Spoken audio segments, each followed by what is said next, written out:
Magandang araw mga bata.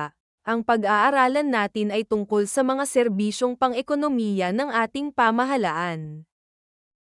Mga kasanayan at layuning pampagkatuto. Nasisuri ang papel ng pamahalaan at mga programang pang-ekonomiya. Nakikilala ang mga kagawaran ng pamahalaan at naiisa-isa ang mga programa ng pamahalaan na may kaugnayan sa pang-ekonomiya.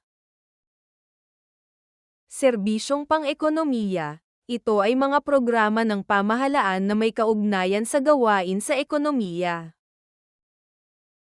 Layunin ng pamahalaan na magkaroon ng maunlad na ekonomiya at pamumuhay.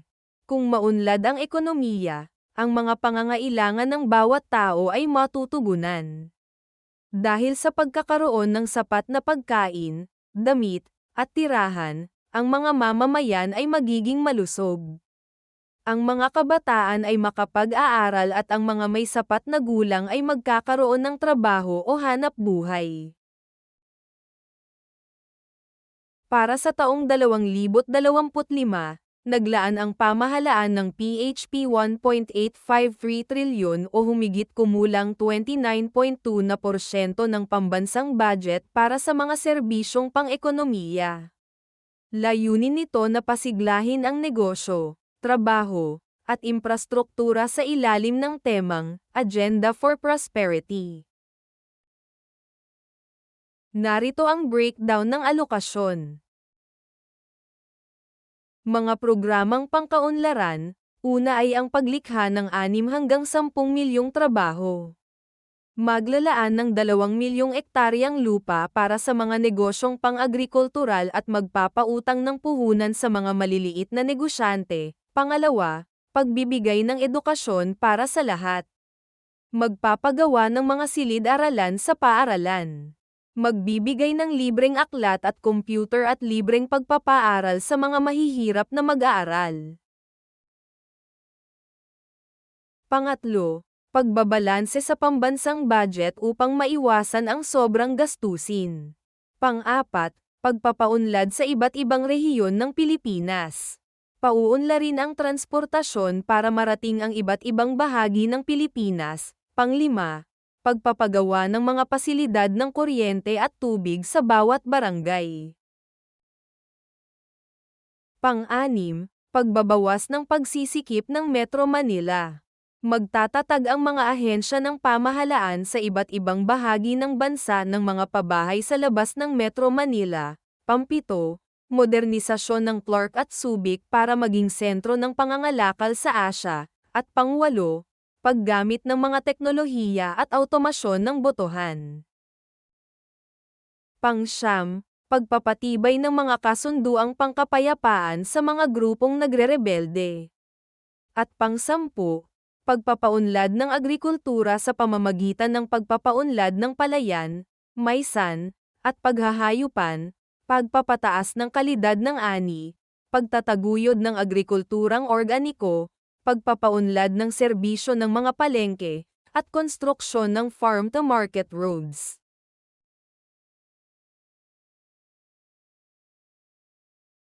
Pinauunlad ng kagawaran ng kalakalan at industriya ang mga lokal na produkto, gayon din ang kalakalan sa ating bansa. Ang pagluluwas ng mga produktong Pilipino sa ibang bansa ay pinaghuhusay rin upang lumaki ang kita ng bansa. Narito ang mga kagawaran, at ang kanilang layunin, programa at serbisyo na may kaugnayan sa ekonomiya. Kagawaran ng Agrikultura o Department of Agriculture, ahensyang pampamahalaan na responsable sa pagsusulong ng pang-agrikulturang kaunlaran sa pamamagitan ng pagbibigay ng patakaran, pampublikong mamuhunan, at mga serbisyong suporta na kinakailangan para sa mga lokal at export-oriented na negosyong pang-agrikultura. Iniisip ng DA ang isang bansang may sapat na pagkain at matibay na kalakaran na may mga magsasaka at mangingisda na may kapangyarihan at umuunlad.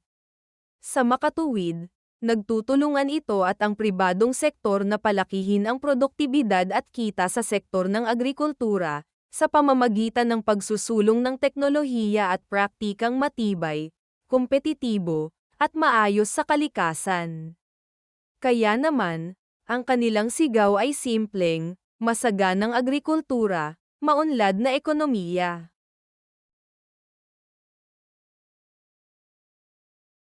Mga programa ng kagawaran ng agrikultura. Ang National Agriculture and Fisheries Modernization and Industrialization Plan 2021 hanggang 2030, bilang isang kabuoang plano para sa buong bansa, ay naglilingkod bilang gabayang plano upang itaguyod ang paglago ng sektor sa loob ng susunod na dekada. Ito ay magiging daan sa landas ng mas detalyadong mga plano para sa pag-unlad ng agrikultura at pangingisda na nakatuon sa operasyon. Ang NAFMIP ay layuning higit pang palagwin ang kita ng mga magsasaka at mangingisda na maliit ang lupa upang matugunan ang pangangailangan ng kanilang pamilya sa panahon ng implementasyon ng plano.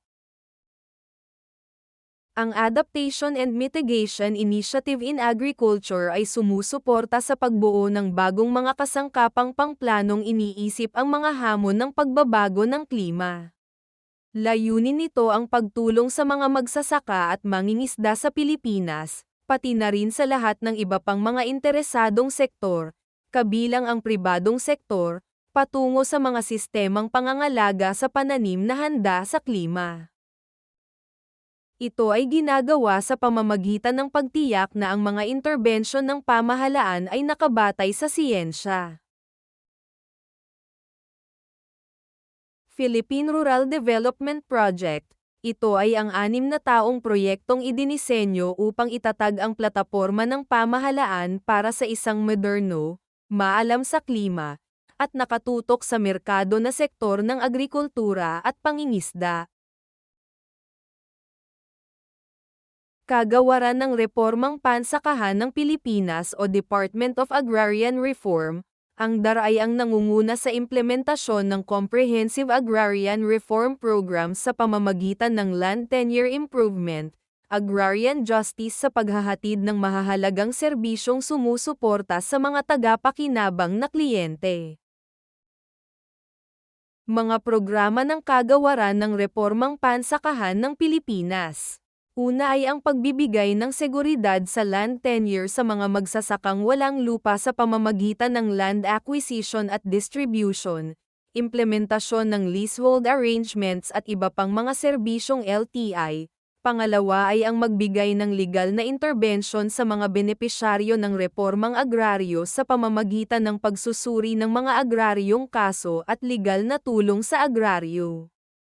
Panghuli ay ang ipatupad, tulungan, at i-coordinate ang paghahatid ng serbisyong suporta sa ARB sa pamamagitan ng social infrastructure and local capability building, sustainable agribusiness and rural enterprise development, at access facilitation and enhancement services.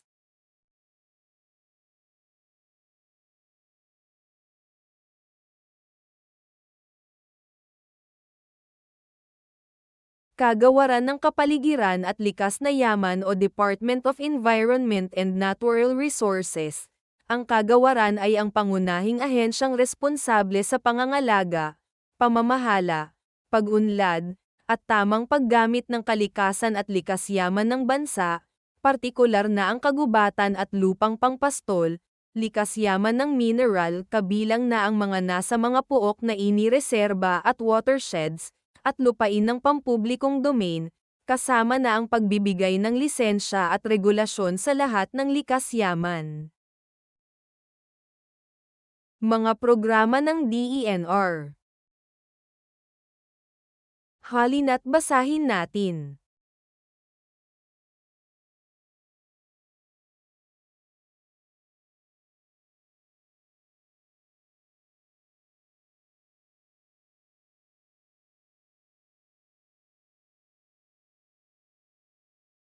Sagutan natin ang unang gawain.